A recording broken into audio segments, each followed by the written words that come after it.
We are coming on the air this afternoon with breaking news coming on just a bit early. This is Sam Morris reporting, and right now there's a traffic alert to bring along to you. This is one that's happened on Southwest Drive, and we're talking about between Keller's Chapel and Southwest Drive at an intersection there. It's the intersection that has been apparently blocked off, we're hearing from Jonesboro E911.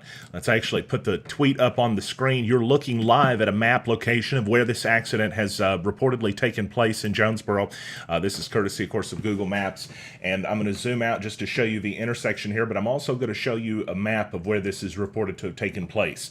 This afternoon here on NEA Report, we've got several news stories we're going to get to here for the regular broadcast, and those of you joining us for that. For those of you tuning in right now live, we want to cover this breaking news story here at 2:35 in the afternoon. It's a traffic accident, a serious one at that is the report, and this is Southwest Drive and Keller's Chapel. Here's a look at the map of the intersection of where it would be. So if you're headed somewhere perhaps on Southwest Drive, either direction to or from Valley View in that particular neighborhood, or you're going to be here in just a bit, there could be a serious accident blocking the way. You should expect major delays according to authorities.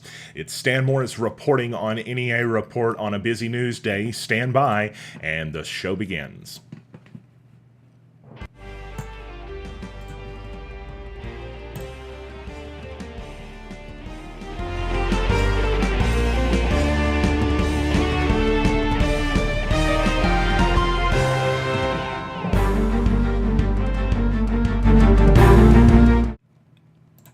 This is a look at the intersection of Johnson and Main Street.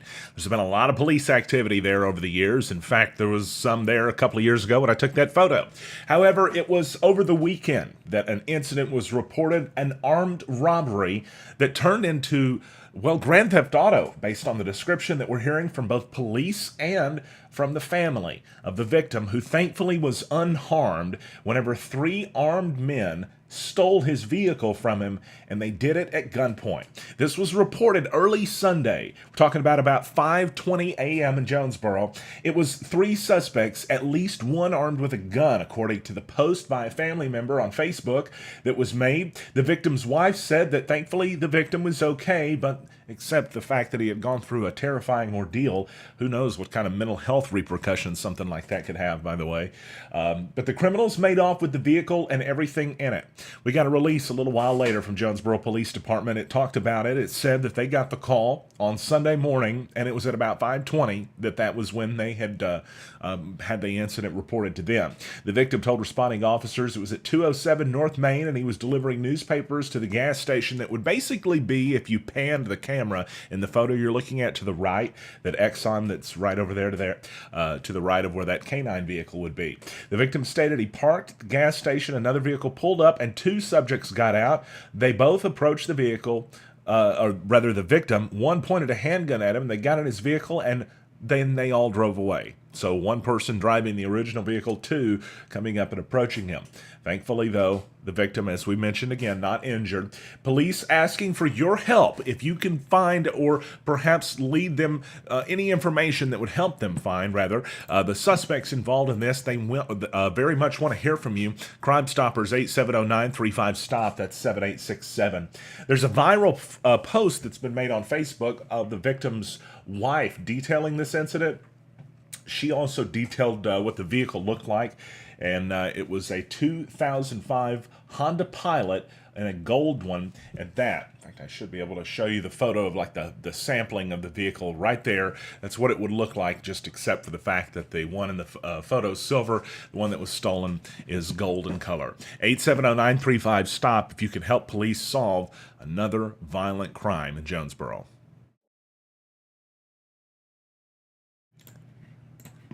So I want to do a quick update because there was just an alert sent out by Jonesboro E911, and if you're just joining us and wondering about that breaking news, let me go ahead and give you a little bit of an update on that now.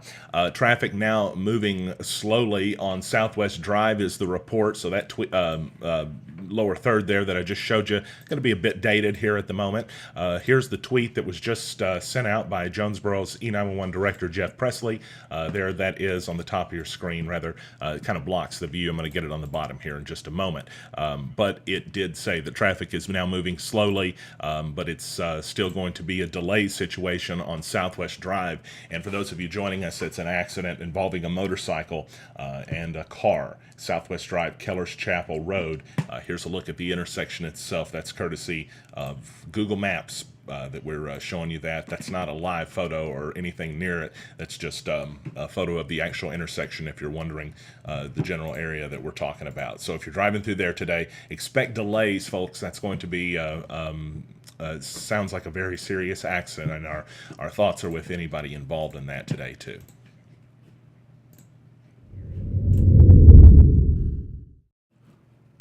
Speaking of crime, the Craighead County Sheriff's Department investigating a case where it was reported to them over the weekend, something that had taken place earlier in this month.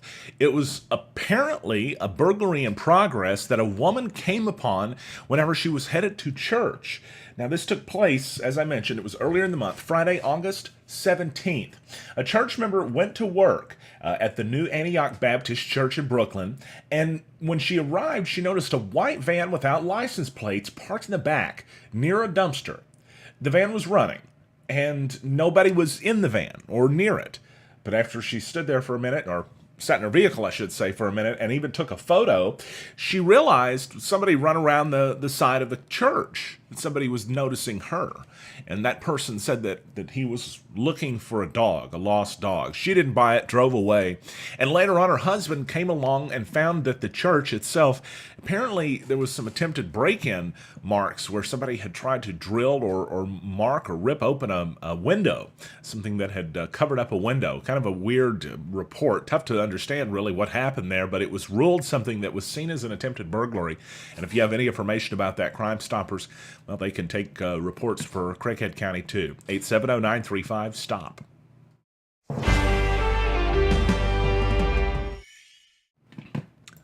Authorities found a man in a ditch, and they ended up arresting the man over a DWI and a careless prohibited driving charge. It took place early Saturday morning, 3:47 a.m. Deputy Dustin Norwood with the Craighead County Sheriff's Office was dispatched to the vehicle in the ditch call that originated at County Road 701 and 702. There's a link to the Google map of where this was reported at on NEAreport.com, but it's kind of close to Brooklyn. Norwood reported encountering a male, Elijah Roston, 21, of Paragould, who exuded a, quote, strong odor of intoxicants. Also, the deputy said he had bloodshot, watery eyes, slurred and slowed speech, and an unsteady equilibrium, unsteady on his feet, you know. The deputy's report claimed that, said that Rosting claimed 3 others were with him, and while driving, someone jerked the wheel, but the deputy didn't buy it, and said the evidence pointed to it only being the man that was in the report as the only person on the scene. He also reportedly blew a .15, which is almost double the legal limit. He was arrested and taken to the Craighead County Detention Center, released later Saturday afternoon. There's a photo of the suspect.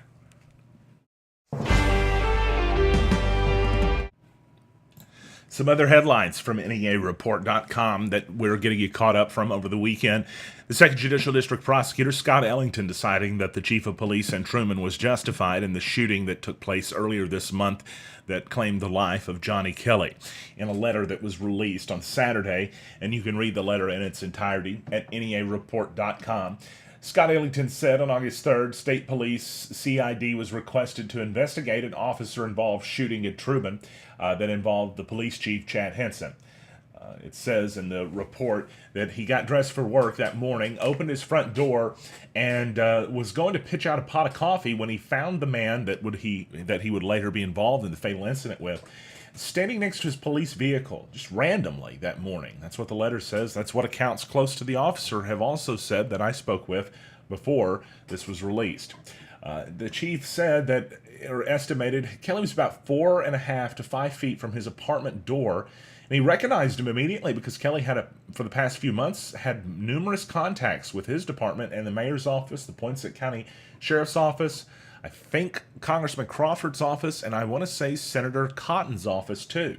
And none of these were good encounters. They were all wacko, crazy man encounters where he was telling people that he was going to make himself a federal marshal because the Truman police was having sex with a 14-year-old. It was to that degree that he was making some kind of claim whenever the chief spoke with him that day later on. It even says that in the letter. At 10 a.m., of course, this was after Kelly left without further incident. The chief was then getting dressed for work. Should point out, did not have his vest on that morning at that point in time. He fortunately did when whatever took place later happened.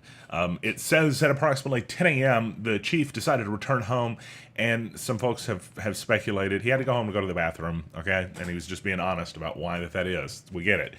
He traveled to his apartment on North Ozark, heard radio traffic that said that Captain Gary Henry made a traffic stop. So he pulled over and put on his body armor vest to back up the captain and assist if necessary, but by the time he arrived, it says that he had cleared it and neither car was present.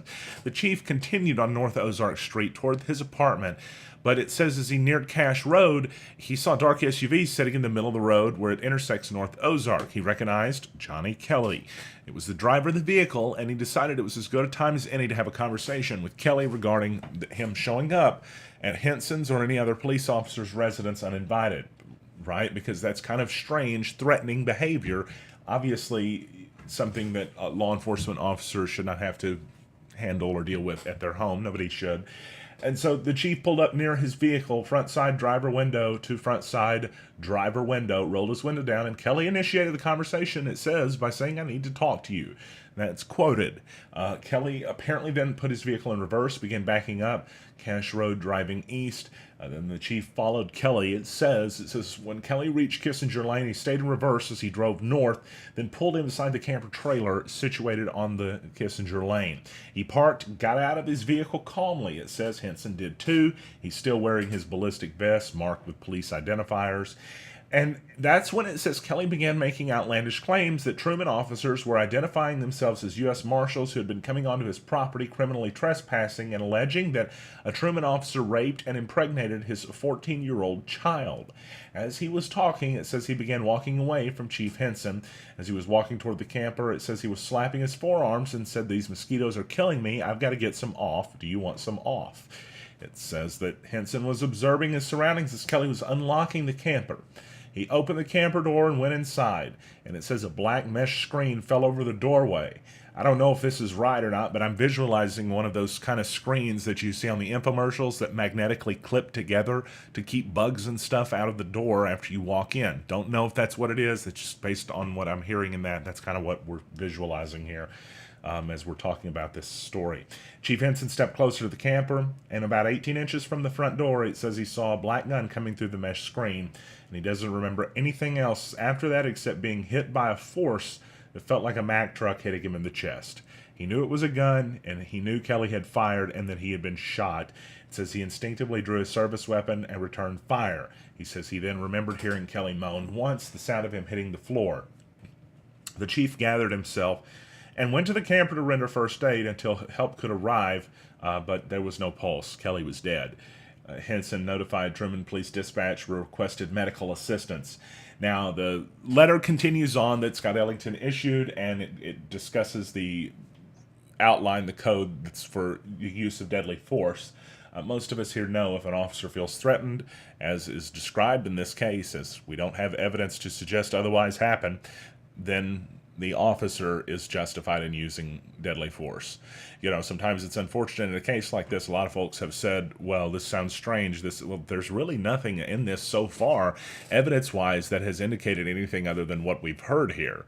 I know a lot of folks are in denial, and I really do sympathize with that. But that being said, somebody that decides to, be a police officer does not deserve to get shot, because someone's whatever, having kind of mental health issues that they may be going through. And I hate having to say that because that in and of itself acknowledges our society should probably do more to help people with mental health issues. We know that they should. That means not cutting every government program and not cutting taxes so that rich people up the top can get tax breaks, which is what we're doing in Arkansas right now. I'm just saying. But that being the case, the officer's life has to be protected, right? And his life shouldn't be destroyed because people are having a hard time coming to grips with the reality that, unfortunately, a man with a drug history that we've documented in other stories, meth history, was seeming to be going through some kind of mental health breakdown over the past few months. The only thing to say out of this is that,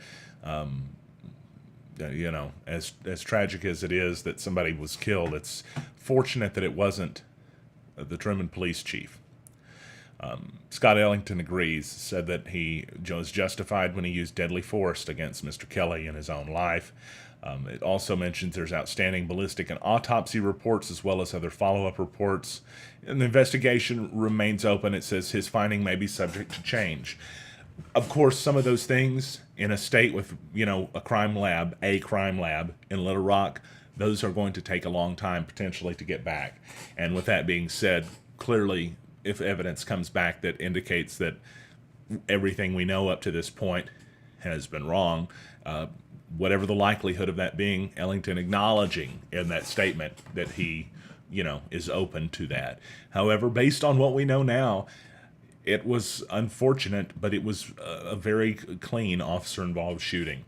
And as mentioned here, and as we've reported here previously, Chief Henson was taken to the Med in Memphis, what was previously the Med Regional 1, and they treated him for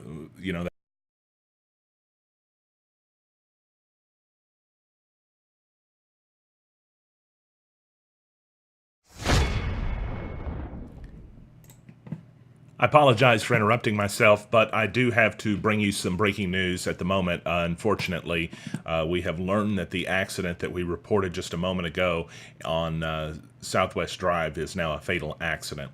The report is that there has been one person killed in the accident at Southwest Drive in Keller's Chapel Road, and this happening just a short time ago. Traffic's still going to be affected in the area. That's why I wanted to go ahead and come along to you.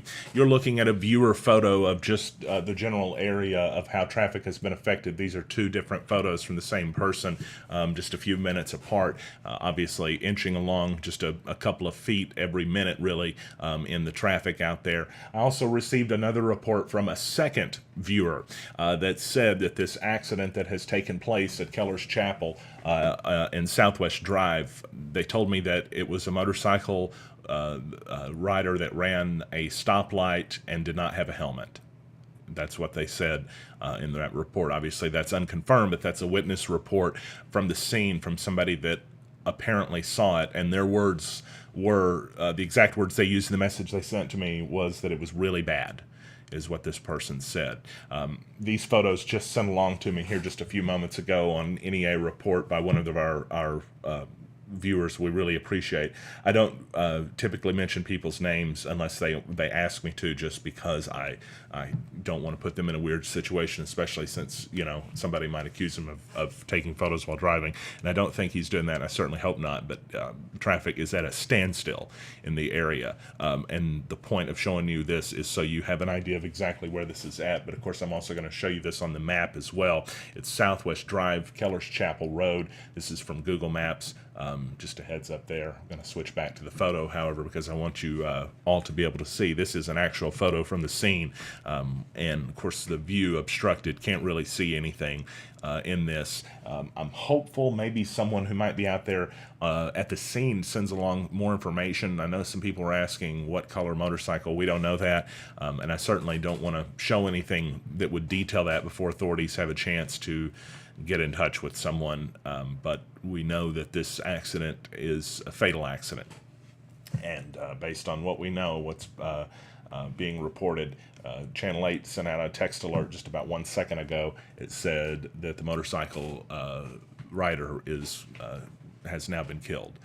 And so certainly a very tragic situation this afternoon. If you're driving in that area today, if you're already there, of course, we just urge caution, drive slowly, and try to focus on the road, and let responders do their work, not to make anybody out there in the road be in a dangerous situation. And you may want to avoid the area if you can, because traffic is affected pretty seriously based on what we're seeing from Jonesboro E911. We saw actually a tweet from them just a moment ago that traffic was moving along slowly. The thing we know about that is it's barely moving, because we've got some folks that are out there sending us photos and they're just moving 1 or 2 feet at a time. An unfortunate situation I have to report this afternoon on NEA Report, but a fatal accident happening today on Southwest Drive at the Keller's Chapel intersection. We'll get back to the regularly planned news here in just a second. Let's take a commercial break so that we can reset and reorganize and get everything back here. Like I said, I apologize for the abrupt interruption in that story. I saw these breaking news headlines coming along, and we wanted to get that out there for the folks out there. Certainly our thoughts and condolences, though, with the individual and the family of that person involved in this accident that did turn fatal today in Jonesboro. Family Medical Clinic of Walnut Ridge and Bono are your neighborhood healthcare providers, and we're now accepting new patients. We know you have a tight schedule, so we're here 6 days a week at both locations from 6 a.m. to 7 p.m. Walk-ins are welcome. In Walnut Ridge, stop by 1045 West Main Street or call us to make an appointment, 886-8300. In Bono, we're on Highway 63 North or call 930-9990. Walnut Ridge Family Medical Clinic and Bono Family Medical Clinic, here for you when you need us. Another case of lethal force in northeast Arkansas by police was decided justified by Scott Ellington, who stayed busy over the weekend. The 2nd Judicial District prosecutor made the decision while the investigation's still open, pending results from, once again, ballistic and autopsy forensic testing. But the prosecutor said, based on the evidence he has and what he knows now, it seems to point to a justified use of force against the suspect during a police pursuit that left a police canine, known as Hemi, dead. The letter in its entirety, and as well as the other one we just talked about, neareport.com, if you want to read it or find out more.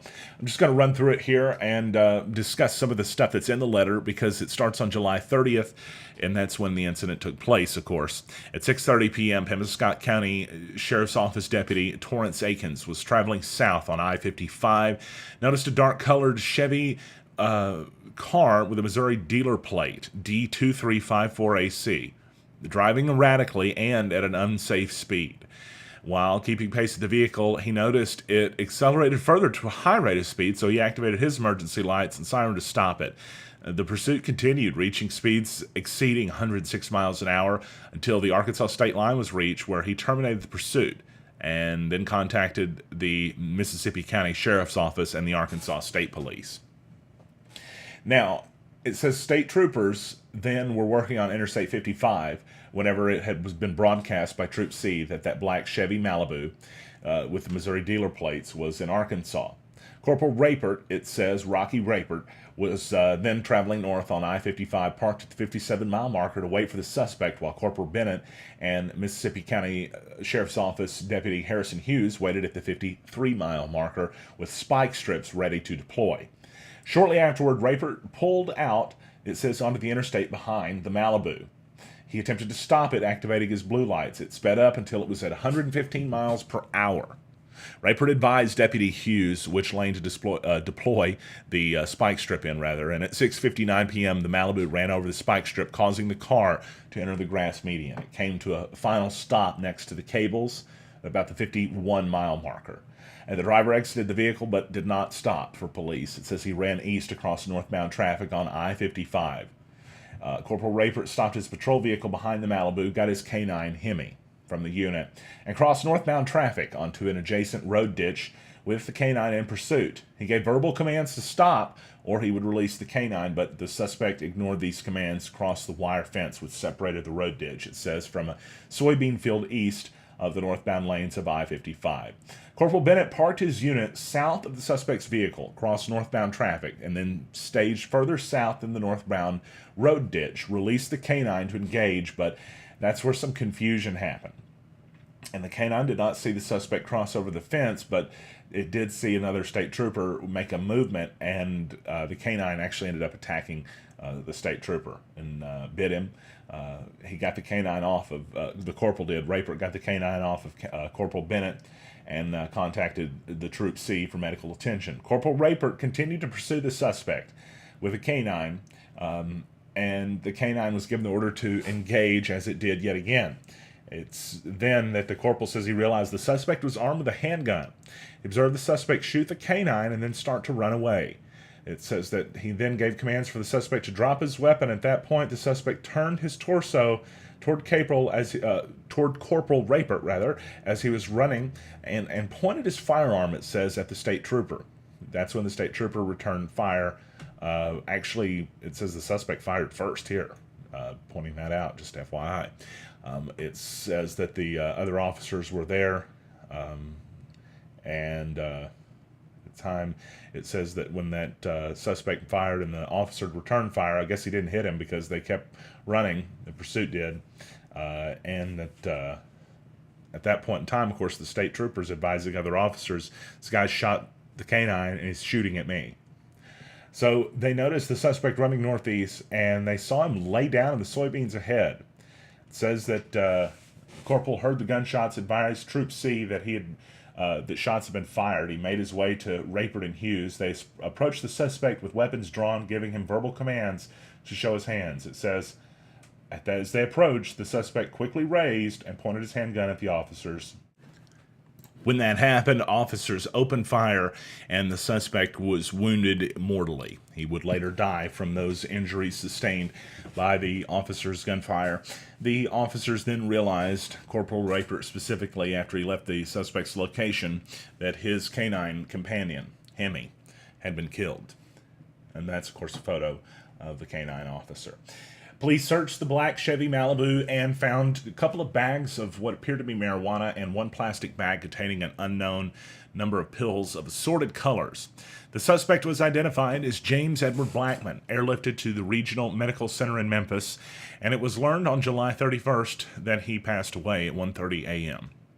An autopsy was completed, it says, and documented 7 gunshot wounds to the body of Blackman. 3 bullets were recovered. The state police researched the Facebook account, as did we, and the photo that we're going to show you was apparently of the injured man who later succumbed to his injuries on the drive that took place. He did a live video on Facebook, and during the live video was smoking weed, drinking alcohol, and literally filming the speedometer going over 100 miles an hour. Which is just incredible. So that was happening in the time leading up to this on July 30th.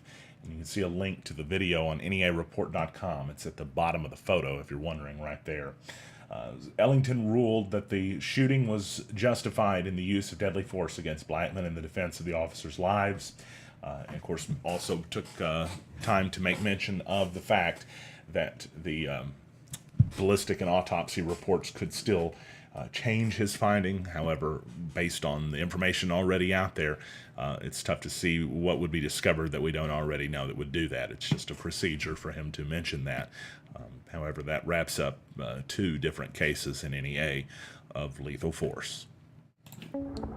It's time for us to look at your New Wave wireless weather forecast. It's home of the $49 iPhone screen repair. So you got chances for showers and thunderstorms rolling in later in the week, but let's talk about what we have first tonight and for tomorrow. Mostly clear this evening, a low around 74, as that heat index today was enough to trigger a heat advisory, as high as 107, by the way. Tomorrow it should be as high as 103, still hot, but maybe a little less hot, a high around 92 actual temperatures. And then on Wednesday, a 50% chance to see thunderstorms roll in. Up to a 1/4 of an inch forecast, except for higher amounts in storms. It's probably going to get muggy with it still being around 90 degrees on Wednesday, but it cools off rolling into Thursday. Still a 50% chance to see that thunderstorm activity. Mostly cloudy, otherwise a high around 86. And Friday, a 30% chance for rainfall. Another high around the upper 80s, 88 degrees. Got 30% chances for rainfall in the forecast Saturday and Sunday as well. About 88 degrees in Jonesboro right now. Hope you're staying cool. There's a story up at the Times Dispatch, thetd.com, that indicates that Walnut Ridge Mayor Charles Snapp is not going to be responding to some of the statements that J.R. Rogers said, even though he technically did respond to it in this column / op-ed / letter to the paper. It says that he is going to be running for re-election. And if you want to see the full letter, well, I don't want to steal content from another news outlet, so you should probably go to the Times Dispatch website or the Facebook page, visit their website through that, and you could read more about it. However, I did just want to point out that he mentioned that he's going to, in his words, focus on the progress we've made as a city. He says it's, quote, always unfortunate when candidates resort to personal attacks, and I refuse to play that game. I will not make personal attacks on someone else, and I will not dignify attacks on me with a response. Those tactics only distract from the real issues voters face, and I'm proud to run on my record and my vision for Walnut Ridge. Again, that full letter at thetd.com. If you're looking to find the latest news across Northeast Arkansas, just head to neareport.com. You can search for your latest or favorite articles from the past. You can also sign up. If you haven't done this before, this is a really nifty, handy feature. You can sign up to get emails sent directly to you anytime we post a story. There it is, right there. All you do is subscribe to updates via email, type your email address in, and whenever we post an original news story on neareport.com, you get an email the second it happens. It's a pretty neat way to stay informed. And now you're up to date from NEA Report. Thanks everybody for tuning in, liking us on Facebook, following us on Twitter, and subscribing on YouTube. I'm Stan Morris, and now you're up to date.